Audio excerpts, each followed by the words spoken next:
Okay, let's just jump right into it. Right now the stock market is basically telling two completely different stories at the exact same time. On the one hand, yeah, prices are pushing higher, looks great, but if you look just beneath the surface, there are some pretty serious warning signs flashing. So, what is really going on? And that brings us to the big question, the one we're going to tackle in this explainer. Are we looking at the setup for a massive rally, or is the market laying a trap for a pretty sharp fall? We're going to break down both sides of this using some really fascinating data. All right, first up, let's look at the case for being cautious. There are a couple of key indicators out there that are suggesting we could be in for a bumpy ride, at least for the next few weeks. And this isn't about feelings or opinions, this is about tracking what traders are actually doing with their cash. So the first clue comes from something called the equity put/call ratio. Now in simple terms, this is just a way to measure how the crowd is feeling. When tons of people are buying call options, betting the market's going to go up, this ratio gets really, really low. And what's interesting is that historically, when the crowd gets that optimistic, it often means a market top is right around the corner. And here's the magic number you need to know, 0.55. Recently, the 5-day average for this ratio actually dropped below that level. That is a classic textbook sign that everyday retail traders are just piling into bullish bets, creating this vibe of extreme optimism that, believe it or not, often comes right before a downturn. But here's where it gets really compelling. It's not just one group sending up a flare. We've got two. So on one side, you've got the retail traders who are just wildly bullish. But on the other side, you have the market makers. These are the big pros pricing all the options, and they're signaling trouble.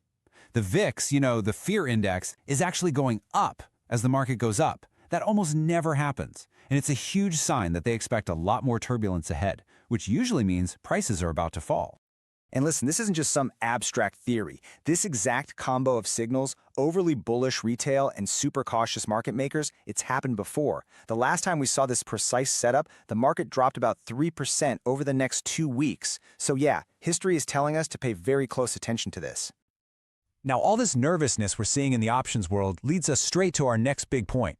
We have to look at the generals who are leading this market charge, the Magnificent Seven stocks. If they're starting to look weak, it's going to be incredibly hard for the rest of the market to keep marching higher.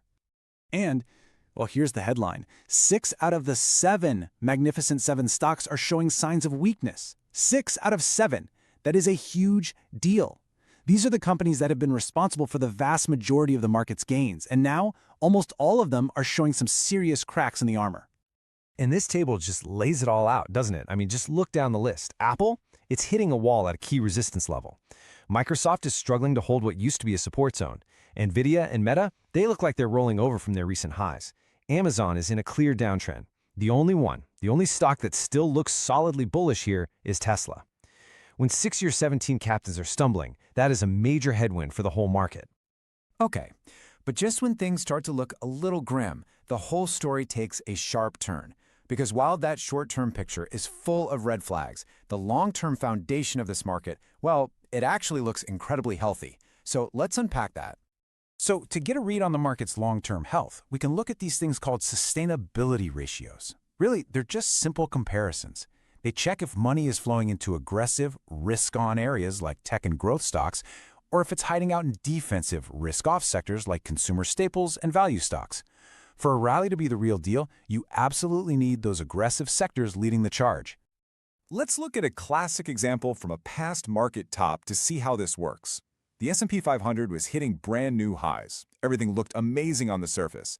But the sustainability ratios were all falling. That was a huge tell. It meant the big money was quietly selling their growth stocks and hiding out in boring defensive names. It was a massive warning that the rally was hollow, and sure enough, the market topped out right after that. Okay, now, contrast that with what's happening today. The S&P 500 is once again pushing to new highs, but this time, look at this. The sustainability ratios are rising right along with it. This tells us that money is flowing into the right places, into those aggressive growth-oriented parts of the market.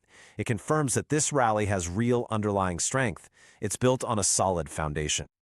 And this really brings us to the main long-term takeaway from the analyst who actually developed this framework.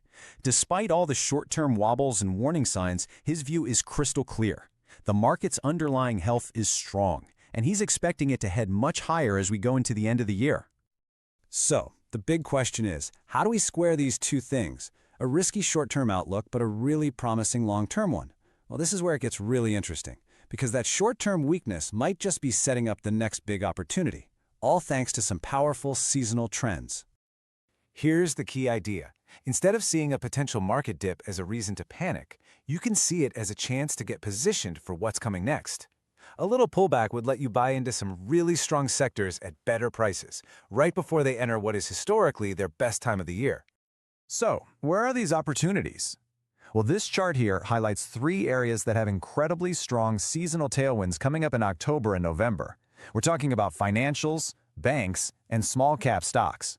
History shows this is their time to really shine. And the numbers here are they're really compelling.